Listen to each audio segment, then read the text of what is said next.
Shabbat Shalom, and welcome to this week's reading from the Torah, parasha Vaetchanan, where Moshe pleads for the opportunity to enter the Promised Land. He was denied because he was previously told that he would not be permitted to enter the land because of what occurred at the waters of Meribah, where he struck the rock instead of speaking to it. He had spoken to the rock. There would have been so much more a testimony to Hashem's glory in front of the people. This week's parasha also speaks, in effect, about Deveykus, attachment to Hashem, a major concept in Judaism. This is written in Deuteronomy, chapter 4, verse 4.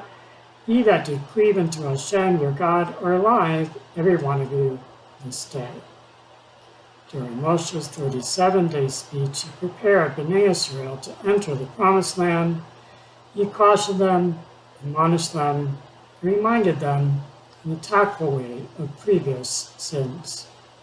Rather than naming the sins, he would mention the place where the transgression had occurred.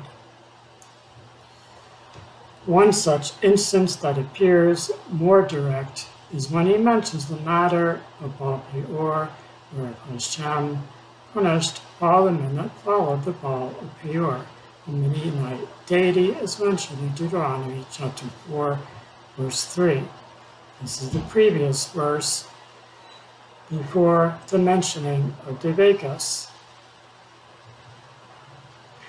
where he says, you who did not follow that deity, but rather cleaved to Hashem, are alive, every one of you, this day.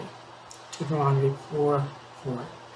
And so this juxtaposition makes it clear that those who did not transgress through idolatry and licentiousness were preserved by Hashem because they cleaved, they had Deveykus, attachment to Him. The Hebrew word used here is Deveykus, or Devak, the root of the word. The word connotes clinging to Hashem in the sense of one who is dependent on Hashem for his entire sense of well-being.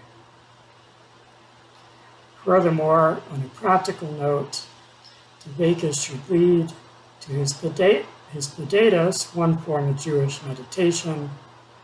Within the practice of Hispadatus, one pours out one's heart to Hashem, hoping for an answer to all of his prayers, but not only that, simply permitting oneself to rely on Hashem, to speak of all that concerns him or her in his or her life, and emptying one's emotions out in words to the one who will always listen to us. Yet, in complete Deveykus, that is 100% attachment to Hashem throughout every moment of our life, this is a constant acknowledgement of Hashem. As mentioned elsewhere, King David, Hamelech, says in Tehillim, Psalm 16, verse 8, Shavishi Hashem lenegdi tamid. I'm ever mindful of Hashem's presence. So we need not only to believe in Hashem, but to be mindful of His presence. And not only that, speaking to Him at certain times throughout the day, but to know that we can speak to Hashem from within our heart in the quiet moments of the day, and even in the not so quiet moments of the day, even amidst our nisyanos or troubles throughout the day, to take a pause and quietly speak to Him in our heart. And through this manner, especially if we encounter the regular troubles found in modern society and interact in that environment, that we may be able to avoid the secular deities, so to speak, of modern society, so that we can claim Deveykus to Hashem in every moment of our life. Shabbat Shalom.